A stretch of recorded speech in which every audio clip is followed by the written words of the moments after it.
You've made it to Chiro Hustle. Sit back and learn from the greatest influencers in the profession on the world's #1 chiropractic podcast.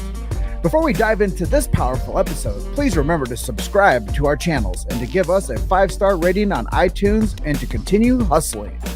This episode is sponsored by Imaging Services, Chiro Health USA, Chiro Moguls, Pure Chiro Notes, Titronics, Sherman College of Chiropractic, New Patients in a Box, the Influencer Authority Podcast Training, Mango Voice, Community Healthcare Resources, Life Chiropractic College West. Let's hustle. Hey guys, welcome to episode 402 of the Chiro Hustle podcast. I am your producer, Luke Millette, and here's your host, James Chester. So today we had the opportunity of interviewing Peter Taunton. And if you want to hear the story about how to grow 6,000 franchises, stay tuned. Welcome back. This is another episode of the Chiro Hustle podcast. It is 402. Really excited for this one. I got Peter Taunton coming in from Minneapolis, Minnesota on Lake Minnetonka, and that's a mouthful. And I was telling him my preamble of how we launch our show, and he goes, wow, that's a mouthful too. So here that comes. We are at Chiro Hustle. We protect freedom of speech and chiropractic. As they say now more than ever, that's important. And we were doing that before it was now more than ever. But we also protect the sacred trust. If you don't know what BJ Palmer Sacred Trust is, go do a quick search on your favorite search engine and find out what that is. Also, we support subluxation-based chiropractic. If you don't know what that means, once again, go do a quick search and find out what subluxation means. It means less than light. But when somebody does get adjusted, it connects man the physical to man the spiritual, and that's innate intelligence and universal intelligence. And with that being said, Peter, welcome to the show. Hey, thanks. I've been looking forward to this interview, so I'm all yours for the next 30, 45 minutes. Cool. Well, you know, I had a chance to see you down in Puerto Rico. And I saw you deliver from stage, and I had no idea that you grew so quickly to 6,000 locations. But before we get into talking about this growth that you had, I also got your book early last year, and it's called Impossible Hill. Yes. And it's kind of your life story, that how you got started up with Snap Fitness and where you are today. So let's just shine a spotlight on that book before we get into like all the grit of Impossible Hill. But before we get into the grit of how you got to 6,000 locations. Yeah, sure. So Impossible Hill, it's available on Amazon, and it's a book that just kind of chronicles my life. I mean, those are real life stories. And you and I spoke a little bit this morning on the preview of this show, but just talking about real life stories, real life situations. And, you know, I love people's perspective, but the perspective I love most is that of someone who's actually been in the trenches. So it's not someone citing business theory. It's somebody who's actually has the road rash of the award or the road rash that comes with making tough decisions. And, you know, I always say being an entrepreneur, it's not for the faint of heart. And, Steve Jobs said it really well. He said, you got to be a little bit crazy to be in business for yourself, because it takes twice as long as you ever thought it would, and twice as expensive. And even then you've got a 9 out of 10 chance of failing. Right. So it's not for everyone, but that book has got a lot of nuggets in it that just talk about, you know, real crisis situations, how to get through them, the mindset of what it takes to win and win big. So talk about what it means to be a hill taker.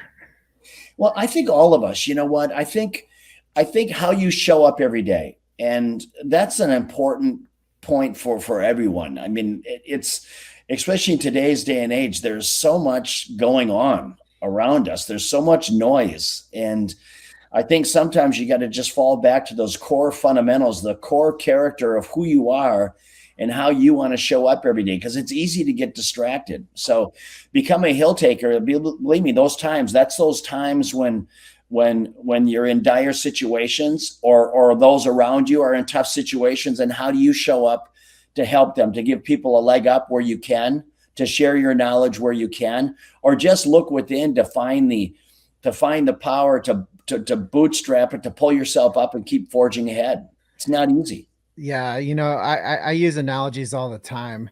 And, one of those analogies is carrying a boulder up a hill, Yeah. and no one can see it half the time because it's invisible. But when you actually have this metaphorical boulder and you're like getting to the top of a hill, no one knows your struggle that you actually have inside you while you're getting to the top of the hill. And a lot of it's because of business. A lot of us, like you said, these bootstrapping entrepreneurs that start something that matters, they're going to the top of the hill, but no one can see it because they think that their life's perfect because they have their own business and they're the ones out there like, they fight for what they have, and they do a good job of possessing what they earn.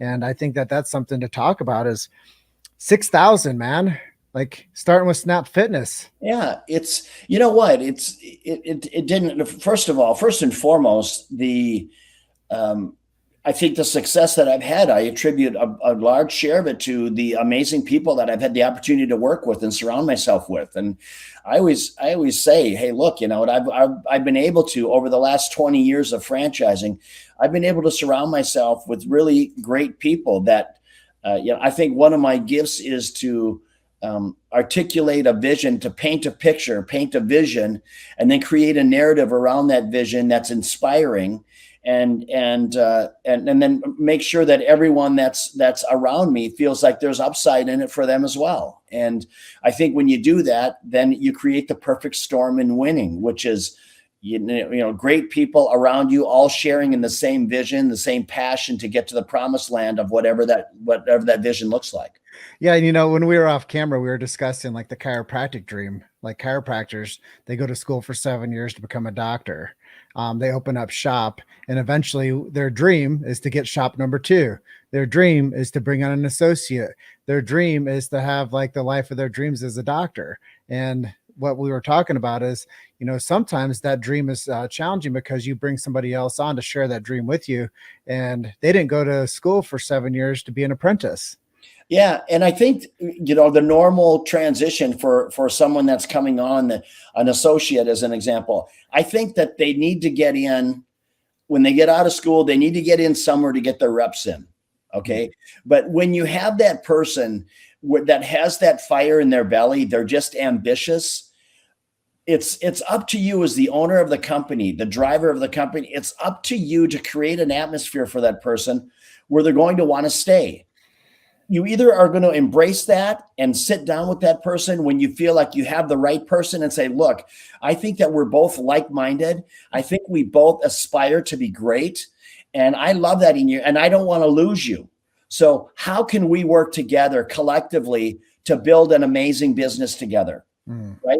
And if you're just not forthright and transparent in what you want to do, if you don't share that, if you're not giving them that raw honesty, then what's going to happen is they're just going to wake up one day. Once they feel like they have enough reps, once they feel like they have the feel of how to run the business, a chiropractic office, they're going to be gone.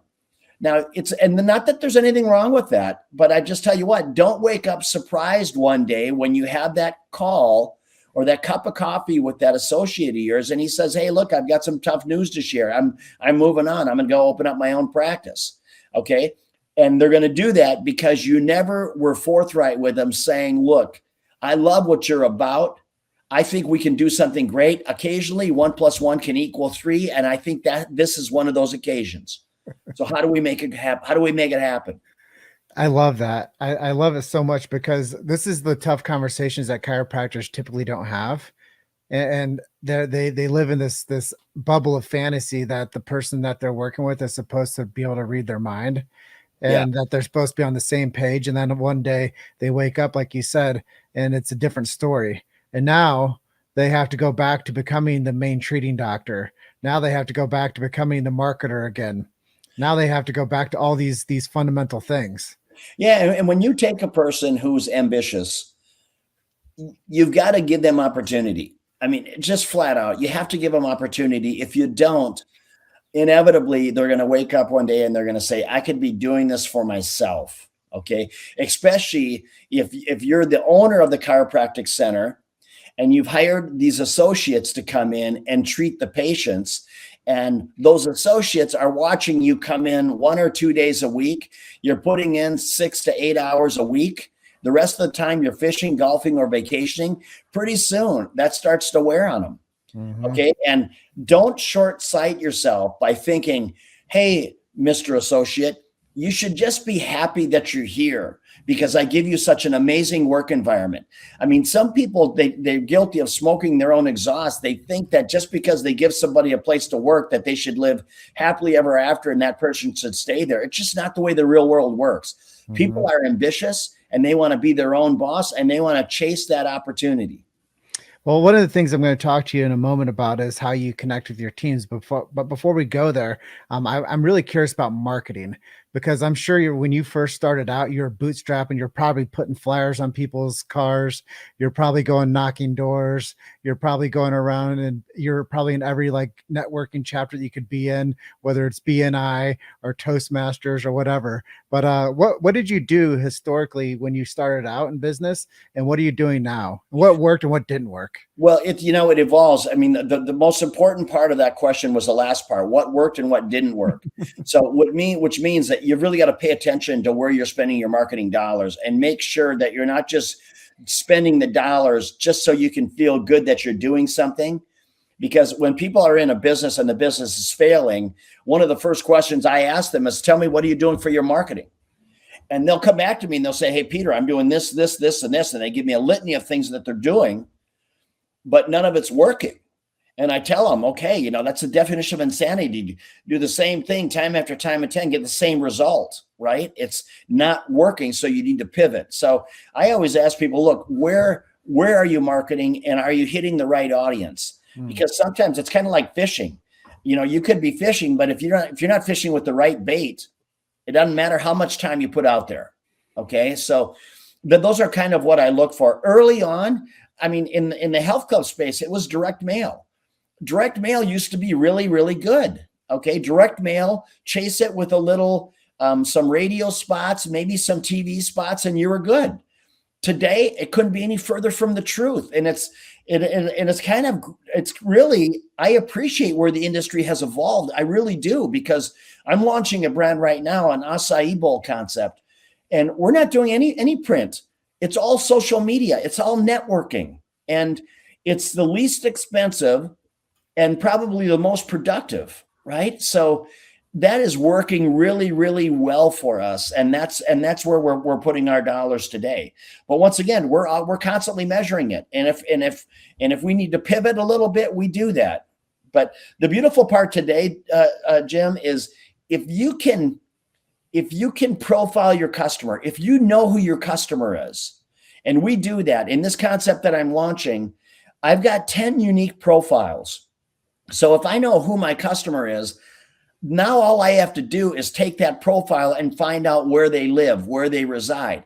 That's fairly easy to do. You're going to spend some dollars to do it, but once you know who your customer is, it's very easy to target that customer in today's day and age with the analytics that's readily available for you. So let's roll this back to chiropractic. Say we have a first year doc or a second year doc and they're struggling. They got two nickels and they're rubbing them together and they don't know how to go grow their business. What would you tell them to do? I tell them I do it the old fashioned way. I would get out there. I would get out in the community, be part of it. And what that means is offering some free service. I mean, I tell you what, until you get somebody in your door, you don't have an opportunity to sell. Okay. And that's the bottom line. When it comes to chiropractic work, unless somebody is going through a crisis, it's a relationship business. You've got to create a relationship with your customer, with your client, in order to maintain that relationship, that longevity that you want in a customer. And then the other side of it is to think outside the box. I mean, go with the membership type protocol instead of people coming in when they're injured. So then you're just being reactive to a situation. Hey, I hurt my back. Okay, come on in. Let me adjust you. That honestly, in my opinion, that's kind of a bullshit way to do chiropractic nowadays. If it were me, I would say, look, I'm going to make the adjustment. I'm going to make you feel great, but then let's stay out in front of it. Once a month, come in for an adjustment. I'm going to charge you $39 a month or whatever the number is, and you get one free adjustment a month. Now, that doesn't sound like a lot, but count your money once at the end of the year. Look at your patients and say, how often does the average patient come in and see me? And for some of them, they might only see a patient once every year and a half, every 2 years. Why? Because they're not injured. Okay. Creating that relationship. And then you can also, if you get somebody that's coming in once a month, all right, you're doing the adjustment.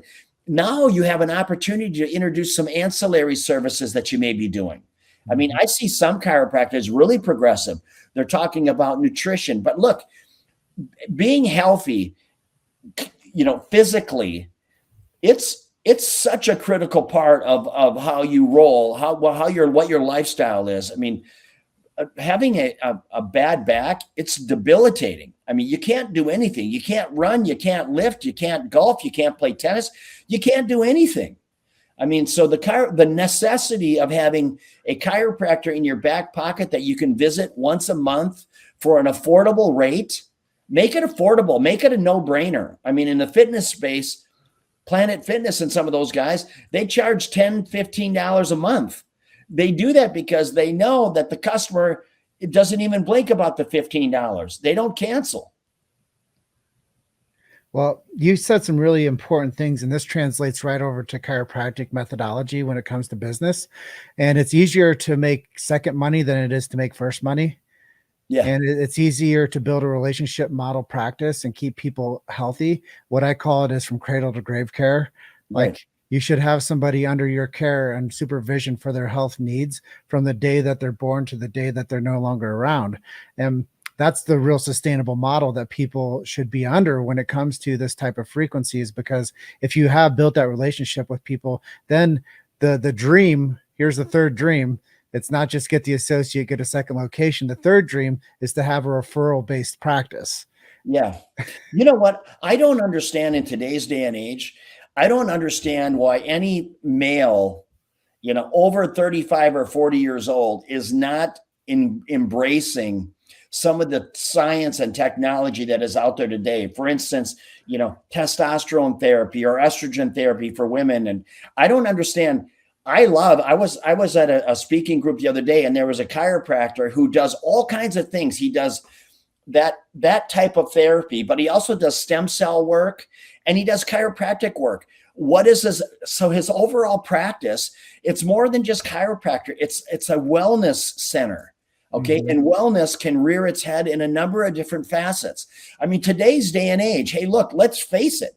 None of us are getting out of here alive, right? So none of us are getting out of here alive. So let's live our best life, our healthiest life as we can, where we can be active, where we can actually be who we visualize ourselves being when we're in our 70s, 80s, and 90s. Believe me, it's going to happen.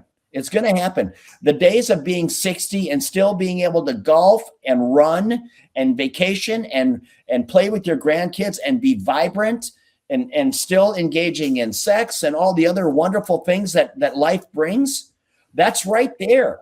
But you gotta nurture it. You have to embrace it. It just doesn't happen. Okay. So this takes me to like the question, the big question that I love to ask chiropractors when I interview them is, what are you doing for your personal health? Like, what are your healthy habits that you continuously do each day to keep you fit and healthy at 60? Well, for me, I start my day with a workout, and I know myself. I start, I get up, I have a cup of coffee, and I kind of I wouldn't call it meditating, but it's kind of reflection for me. I sit out on my patio here, listen to the birds sing. It's really very peaceful. It's a great way for me to start the day. And when I'm doing that, I'm in my exercise clothes. So before I come down from my bedroom, I have my workout clothes on. So because I know I've got to start my day with my workout. If I push it off, if I don't do it in the morning, if I've got all day, if I say, look, I'll do it tonight, I've got all day to work on myself. I'm a great salesman. I'll talk myself right out of it. I promise you. Right. So I know I get my workout in, and then I try to eat, fairly healthy. It's not that I don't have pizza or desserts now and then. I do. I just don't do it every day. Right. Mm-hmm. I really pay attention to my weight, my how lean I am, how my overall body is feeling. Does it feel? Am I sore? Am I stiff? Why? Stretching. So that's what maintains my physical being. My mental being is doing things like this. I do a lot of consulting. I'm launching another brand right now. I love getting up every day and having having to use my critical thinking skills. I love that. Mm. I love thinking about how am I going to position this brand?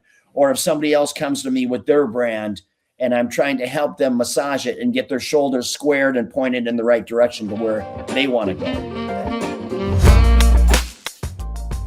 You've made it to Chiro Hustle. Sit back and learn from the greatest influencers in the profession on the world's #1 chiropractic podcast. This episode is sponsored by Imaging Services, Chiro Health USA, Chiro Moguls, Pure Chiro Notes, Titronics, Sherman College of Chiropractic, New Patients in a Box, the Influencer Authority Podcast Training, Mango Voice, Community Healthcare Resources, Life Chiropractic College West. Let's hustle. You know, there's so much value in what you just said there, because you're motivated by your own performance, but you're also motivated by how you can participate in your day-to-day success and how that can shine onto other people. Yeah, I think, look, I say this all the time. Retirement is completely overrated. Okay. It's completely overrated. And you know, I sit around here, I'm a 9-figure net worth guy. People say, Peter, why are you working so hard? Hey, look, work can be fun. Work can be your hobby. Okay. I mean, I have other things. I love to golf. I occasionally fish. I occasionally downhill ski. I occasionally travel. I occasionally go out on my boat. Those are things, those are little treats that I get to provide myself. But if every day I got up and I'm thinking, okay, I'm going to play golf and then I'm going to take my boat out and then I'm going to do this and I'm going to do that. If it's all that self-indulging, I think personally for me, I would wake up one day and I would say, Peter, you know, what a piece of crap you've turned out to be. You've had this great fortune along the way. You've met so many amazing people. And what have you done with it? You haven't done a damn thing. All you do is self-indulgence. What a waste of a great life. So, might be some of the best advice I've ever heard on an interview.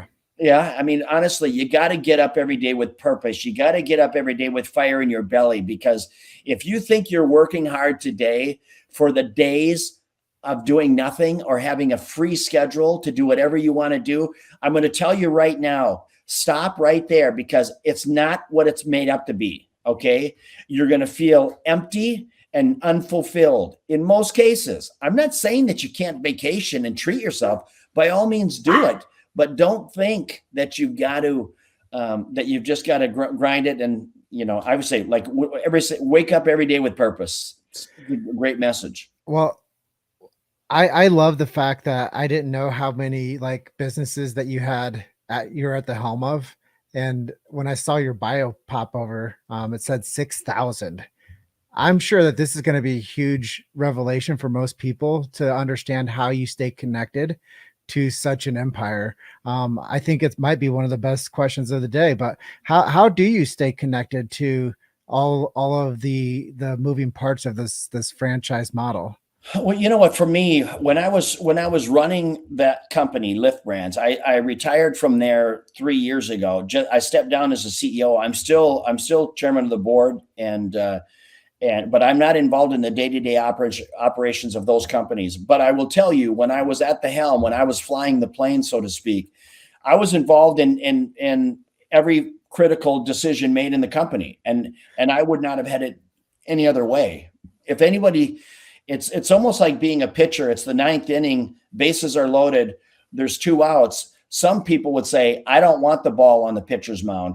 Other leaders are going to say, give me the ball, because they would rather have the ball in their hand than anyone else's. And I think that's kind of how you have to lead. So for me, always being involved in the companies that I'm running, absolutely, that's critical for me. The second part of it is surrounding myself with people who are like-minded, who understand passion's contagious. They have the same passion I do. The only difference between my passion and theirs is my passion has to spread across every division within the company or companies that I'm running.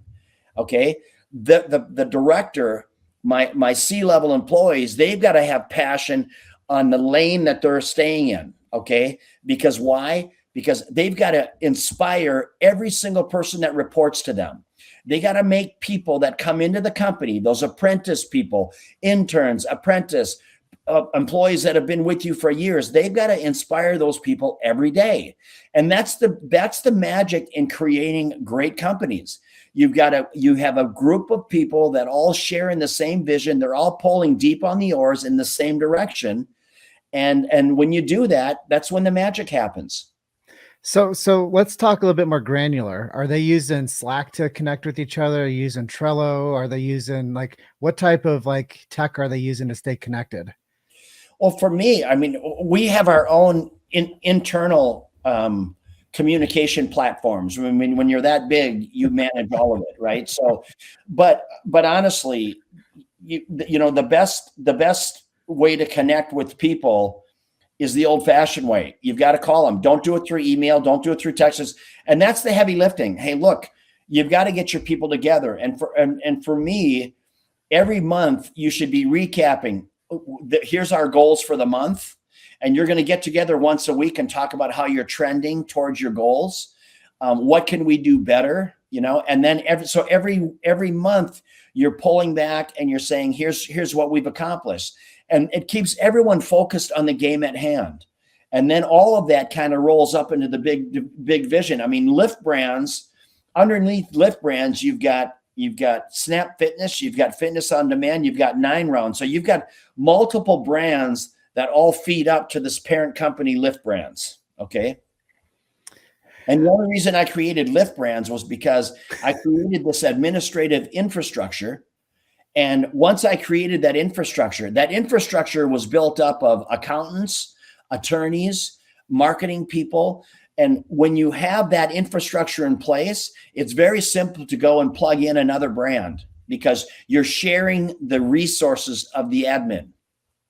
I think that's so powerful, is to build that team and to build that nucleus and, invent what you need as you go. No question. Invent what you need as you go. And then also make sure that the people that are around you are growing with the company. Okay. That you're sitting down with people and say, look, do you love what you do? Because people change. And that's okay. That's perfectly all right. I mean, when somebody says, hey, Peter, I'm going to put in my notice. I say, okay, where did I fail you? Because I want to know that. Where did I let you down? Oh, Peter, you didn't let me down. It's just, I'm just tired of doing this. Okay. Is there another position within Lift Brands that you would like to, migrate to? Right. I just want to make sure that when I've got a winner, that I'm doing everything within my power to keep that people, because people who like to win, I'll tell you something straight away. Winners like to win. Okay. Winners like to win. And when you find someone who loves to win, there's some inherent qualities within the fiber of that being that make them winners. Okay. They're passionate. I mean, they hustle. They got great critical thinking skills. All right. These are people. And when you run across people like that in your lifetime, you got to find ways to keep them around. You got to surround yourself with people like that. And I tell you what, it's hard to find. I mean, literally, I say today, I probably have a dozen people that I would take with me to battle anywhere. Okay. Anywhere. I'm building a brand right now. It's just a baby company, but I tell you what, we're just coming up on our 1-year anniversary. It's an acai bowl concept, but from an idea today, we have 85 awarded territories. We've got 16 locations open, and we're opening 3 to 5 stores a month. Right?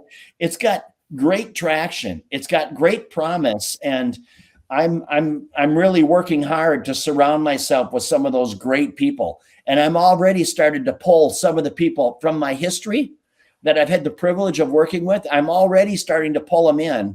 And when you're kind to people and they know that they share your vision and they believe in you, they'll leave what they're doing and come and work with me. So that's the good fortune. And that's really the validation of a career well served, when you've got people that are willing to drop what they're doing to come and the opportunity to work with you again. Well, I think this is a trending topic, is that people are, when you become pro like yourself, you take people from farm teams and you recruit people that are already doing passion work.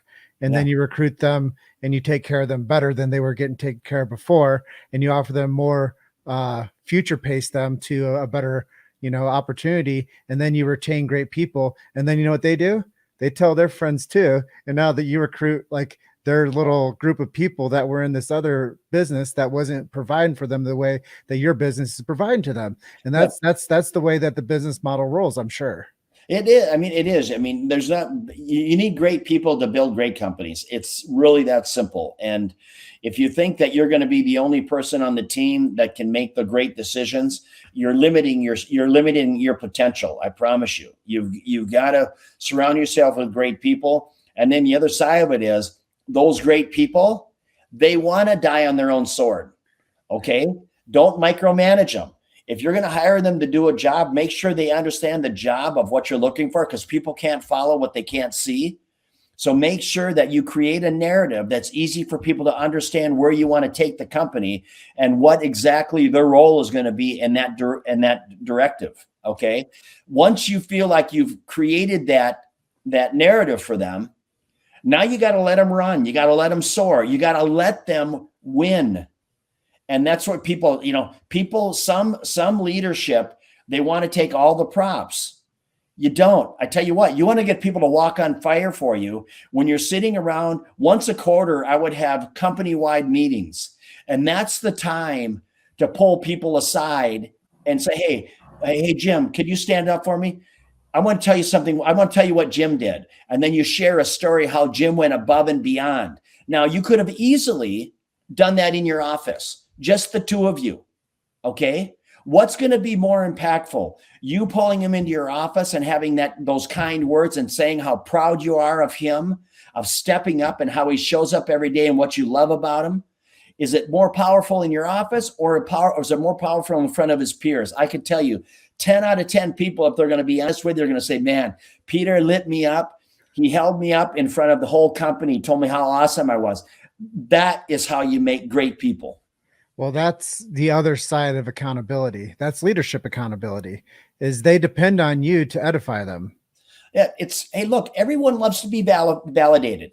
Okay. And being validated in front of your peers, it's one of the best things. It's one of the best feelings you can have as an employee. And they'll never forget that. They'll never forget that for the rest of their career, whatever they're doing. Right. It's a great moment. It's a great moment for them. So we have a couple more questions. I know we're running over 30 minutes here, but I'm happy to ask a couple more if that's okay for you. Yeah, no problem. More onto chiropractic. Healthcare. You're in the health space, Lift Brands. We spoke a little bit about chiropractic. Where do you see the trend going with chiropractic and healthcare? I don't know. Usually I ask 20 years, but that's a long time. But where do you see the trend of healthcare moving over the next couple of years? I think where it's going to get is people are going to pay more attention to their blood work. Blood work, so they can be more proactive rather than reactive, because your blood is the telltale of where you're heading. Okay. So I think it's going to get more into blood work. And then I think you're going to see people that are going to get more preventative in what they're doing. I mean, let's face it, today, people are making better eating choices. Let's face it, the people that are in the game. Okay. I mean, there are some people that they take no accountability in their well-being. And you know what? Those, you do you. If that's how you want to roll, that's fine. But don't be surprised. And then what? Some of those people, they smoke and they have they smoke and drink whiskey and they live till they're 100 years old. So go figure. But most of us have got to live a healthier lifestyle. So I think that you're going to see people getting more proactive into healthy choices, healthier lifestyles. And you're seeing it right now, but now take it to the next level. Go to a wellness center. Subscribe to a wellness center that's going to have your chiropractic needs, your blood work needs. And when I say blood work, I'm talking about if you're talking about a male and his testosterone is on the floor, okay? His testosterone levels are on the floor. Hey, look, that's an easy correction, okay? That's an easy correction. That's one shot a week in your butt and to increase your testosterone levels, okay?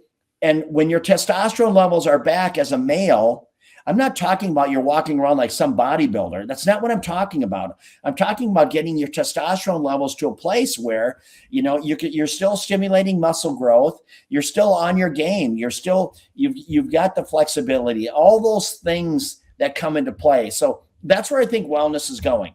It's going to be these all-inclusive places where chiropractor is one cog in the wheel of the whole wellness cycle. And I tell you what, you're seeing some chiropractic offices are leaning in that direction. They're kind of progressive thinkers, right? And they're really entrepreneurial spirited, but they're right on point. I tell you what, I don't think you're going to see it from the medical history and from the medical side, like going to the doctor's office. It's too clinical. Okay. It's too clinical. People don't want that. People want to be able, like, coming into a place and it doesn't have that clinical feel, but you still have doctors that work within your facility. Well, what you're saying is people lost trust in the medical arena, and they're looking for somebody else that will give them the real deal. They're looking for something that will give them functional medicine. They're looking for something that will give them functional movement, and they're looking for something that will keep their immune system rich and healthy. And they're looking for something to keep their immune system functioning the way it's supposed to. And the nervous system is like the gateway to all of that. But people don't understand that chiropractors are brain doctors. They're neurologists. They're functional movement doctors. They are, like what Thomas Edison once said, the doctor of the future will give no medicine, but he will interest his patients in the care of the human frame and in the full body movement function. And that's what really what it is today is we have the doctor of the present. People just didn't realize that when Thomas Edison quoted that back in like 1890s, that he was talking about chiropractic. Yeah. And it's still the most relevant, like, idea when it comes to chiropractic. What it is today is that they did say the doctor of the future, but now we're in 2022, and that is the doctor of today. It's the present. And what you're saying is people want is that. Yeah. You know what's interesting? I go to a place in Miami. And it's an all-inclusive place like what you're describing. So in this place that I go to, they do my blood work. Okay. They have doctors that work within the facility. Okay. It doesn't have a clinical feel at all, but they have actual doctors that said, look, I want to be in a place like this. This is where I want to shine, which is a great testament to what he's doing. Within his facility, he's got chiropractors, he's got doctors that do blood work, all kind of nutritional programs. All of the vitamins and supplements that I take are prescribed by this place that I go to in Miami. Okay. That's great. Yeah. The place is called Biohack is the name of it, but it's literally all blood work, but they've got dentists, they've got chiropractors, they've got doctors, they do blood work. It's the real deal.